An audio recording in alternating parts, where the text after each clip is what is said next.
और आज उस कड़ी में हमारे साथ प्रभुदास लीलाधर के joint managing director Dilip Bhatt sir आपको आपकी स्क्रीन पे नजर आएंगे। Dilip sir, good morning. Good morning. Dilip sir, हम रिटेल के जहन में दो सवाल। एक तो ये जो एफआईआई ये गोरे लौट के आए, बाइंग का आंकड़ा दिख रहा है, ये आ गए हैं ना, आके जाने वाले मूड में तो नहीं है ना? और ये जो कहने के लिए अभी अच्छा मूड, अच्छा मोमेंटम हमने पकड़ा है, ये सो कॉल्ड बुल रन जैसा जो माहौल बनने लगा है, is it here to stay? हमें तो इसे दो ही जवाब जानने, कहानी पता चल जाएगी। हम भी हमेशा यही दो आंसर की खोज में रहते हैं परमानेंटली, और I am sure everybody is always in search of that. But having said that, मुझे लगता है कि शायद मार्केट एक मोमेंटम में है, और इसकी वन ऑफ द खास वजह यही है कि एफआईएस का जो सेलिंग था वो तो विदाउट एनी डाउट बंद हो गया है, और यहां से थोड़ा बहुत बाइंग भी स्टार्ट हो गया है। लेकिन हम देख रहे हैं इंटरमिटेंटली उनका सेल फिगर भी आ रहा है। लेकिन ये भी बहुत बड़ी बात है मार्केट को कि यहां से उनका बेचने का बंद हो गया है, और if at all they will start buying, क्योंकि रुपी भी एक लेवल पे ऐसे है जहां पर शायद अ लॉट ऑफ फॉरेनर्स में be comfortable. Having said that, I think markets ऐसा लग रहा है शायद कंसोलिडेट होते रहेगा यहां से भी, टाइम वाइज भी और ग्रेजुअली। तो इसमें कोई दो राह नहीं है। लेकिन एक तरफ ये तो जहां तक कि टेक्निकल्स का सवाल है, और जहां तक एफआई का सवाल है, और जहां तक इकोनॉमी का सवाल है, यहाँ पर अभी भी बहुत सारे प्रश्न चिन्ह खड़े हैं। जैसे फिस्कल डेफिसिट है, जैसे करंट अकाउंट डेफिसिट है, और जैसे ग्रोथ में भी शायद थोड़ा बहुत इम्पैक्ट होगा। हम ये जब भी एक ऑयल इतनी ऊपर जाता है, और जब भी रुपी का इतना बहुत बड़ा डिप्रिसिएशन होता है, तो जीडीपी ग्रोथ पर जरूर उसका इम्पैक्ट आता है। तो ये सब एक तरफ मैक्रो इकोनॉमिक फंडामेंटल्स में अभी भी काफी सारे चैलेंजेस है। वो ऐसे नहीं कि वो कल चले जाने वाले हैं और वो पहले नहीं थे। A lot of it has already been priced in. So मुझे लगता है शायद मार्केट से कंसोलिडेट के मूड में है, और यहां से थोड़ा बहुत कॉन्फिडेंस और बढ़ने की उम्मीद है। कॉन्फिडेंस बढ़ने की उम्मीद है, ठीक है। पर थोड़े से चैलेंजेस हैं, वाकई चैलेंजेस हैं थोड़ा सा, और इंटरमिटेंटली एफआईआईज की बाइंग सेलिंग दोनों के आंकड़े आपको देखने को मिलते हैं। दिलीप सर, अब जो पॉकेट बड़ा सबके फेवर में आ गई है, सब उसकी चर्चा करते हैं, वो बैंक्स है। अब बैंक्स की अब नंबर्स आने के बाद बैलेंस शीट देखकर क्या आपका अभी भी कन्विक्शन बढ़ रहा है, या जो कन्विक्शन था वो ऑलरेडी प्राइस कैप्चर कर चुका है? देखिए, जिस तरह से प्राइवेट सेक्टर बैंक्स हैं उसमें काफी हद तक प्राइसिंग इन हो रहा है, और जहां तक पीएसयू का सवाल है, it is ongoing process and it's a journey as far as the PSU banks are concern. इसमें कोई डाउट नहीं है कि बैलेंस शीट काफी अच्छी तरह से रिपेयर हो रहा है, और अगर हम देखें कि मोस्ट ऑफ द बैंक्स ये रिपोर्ट करें कि रिकवरी एवरी क्वार्टर हमको बहुत स्ट्रांग देखने को मिल रहा है। और जिस तरह से माहौल जिस तरह से अनफोल्ड हो रहा है, उसमें लग रहा है कि शायद ये एनपीएस का प्रॉब्लम शायद थोड़ा बहुत पीछे ही रह गया है, और यहाँ से एक क्रेडिट ग्रोथ, एनआईआई ग्रोथ, और किस तरह से आरओए आएंगे कम बैंक्स के, इसके ऊपर नजर रहेगी। और क्रेडिट ग्रोथ मुझे लगता है शायद is coming back partly due to inflation, without any doubt. लेकिन ओवरऑल बैंक्स में जरूर एज इकोनॉमी रिकवर्स, ये सबसे पहले बैंक में रिफ्लेक्ट होता है, और बैंक के बैलेंस शीट में, क्रेडिट ग्रोथ में, सब में रिफ्लेक्ट हो जाता है। तो हमको वही शायद थोड़ा बहुत देखने मिल रहा है, और ऐसा लगता है कि शायद आने वाले टाइम में भी some of the this financial sector will do very well, particularly I think like ICICI Bank, Axis Bank हो, या फिर PSU स्पेस में SBI हो, या PNB या कैनरा बैंक हो, और मुझे लगता है NBFC में बजाज ग्रुप है। मुझे लगता है some of these things look pretty good and interesting. Okay, exactly Dilip sir, मैं उसी पे आ रहा था। आई मीन, जिस प्रकार के नंबर्स कल या परसों में बजाज फाइनेंस ने पेश किए, जितने स्ट्रॉन्ग नंबर्स थे, टॉप लाइन पे मार्जिन उनकी काफ़ी स्ट्रॉन्ग थे सर, ये बैंक्स पे आपने अपना कन्विक्शन जाहिर कर दिया। एनबीएफसीज को कैसे रीड कर रहे हैं? ओके, ठीक है, आई मीन B2 ठीक है, लेकिन मिड कैप एनबीएफसीज में, या फिर HFCs में, या फिर ट्रांसपोर्ट फाइनेंस कंपनीज में, वहाँ क्या इंप्रेस कर रहा है आपको इसमें? सो मुझे लगता है कि सेकेंड ईयर में अभी M&M फाइनेंस का नंबर आया है। आई थिंक महिंद्रा फाइनेंस में जो ग्रॉस एनपीओ अभी बहुत हाई है, और I think the asset quality थोड़ा बहुत स्टेबलाइज होने लगा है। और हमने देखा है कि at the parent level management बदल गए हैं, नए सीईओ आ गए हैं for M&M, for Mahindra and Mahindra, तो उसका भी असर हमको देखने मिलेगा डाउन द लाइन।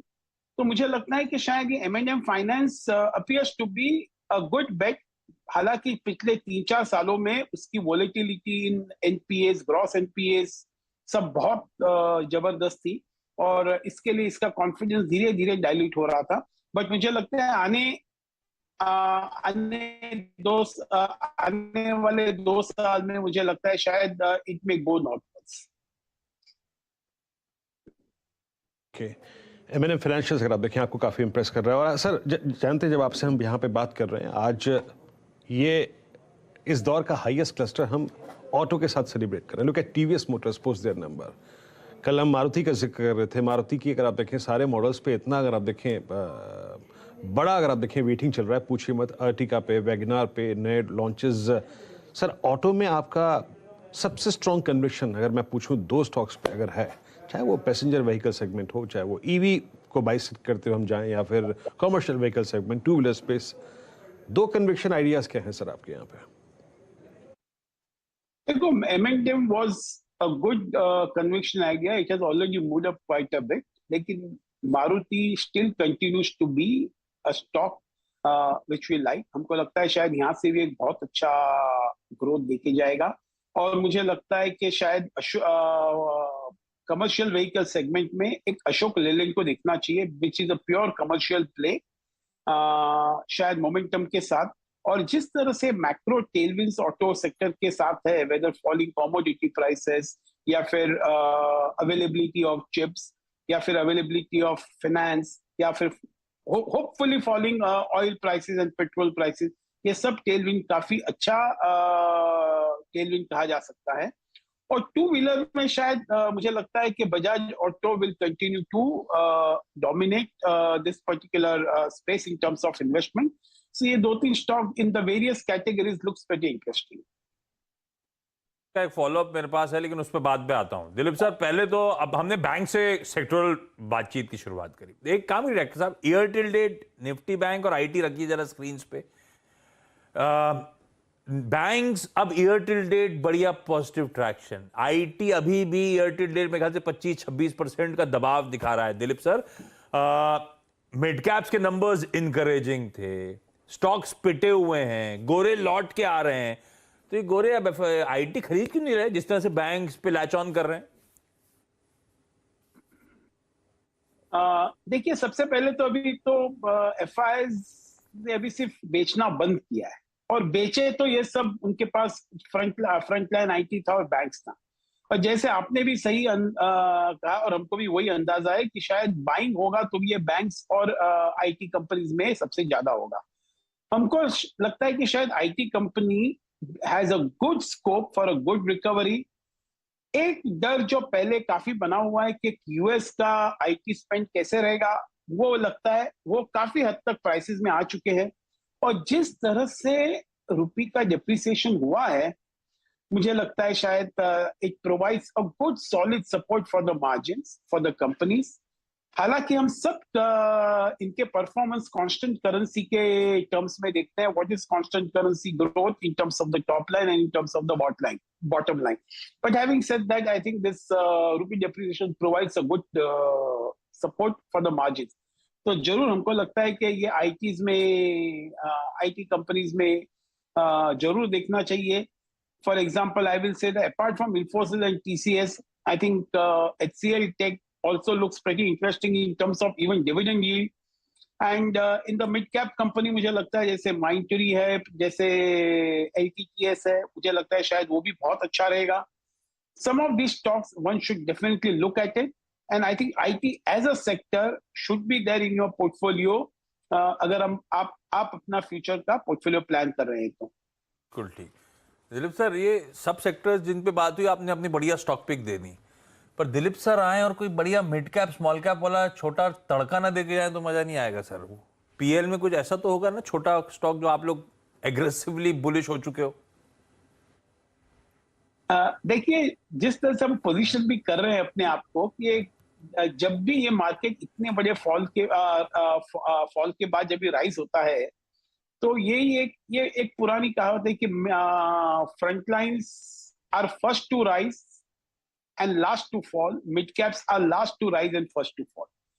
तो अभी शायद फोकस उसी फ्रंट लाइन पे रहेगा, क्योंकि हम यही देखने वाले हैं कि अगले 2 क्वार्टर में भी, इस क्वार्टर में जो गया, जो क्वार्टर खत्म हुआ और जो आने वाले क्वार्टर में भी, ये कहीं पर तो मिड कैप्स को शायद कमोडिटी के रॉन्ग साइड पे उन लोग होंगे, वो नहीं पता चलेगा।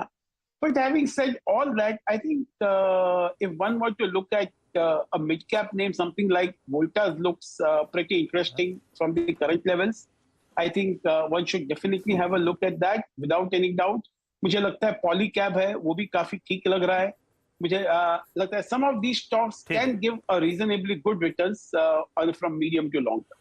वोल्टास, पॉलीकैप जैसे रखिएगा स्टॉक्स रडार पे। ये हैं दिलीप सर के मिड कैप स्पेस की पसंदीदा bets. Dilip sir, thank you so much जुड़ने के लिए।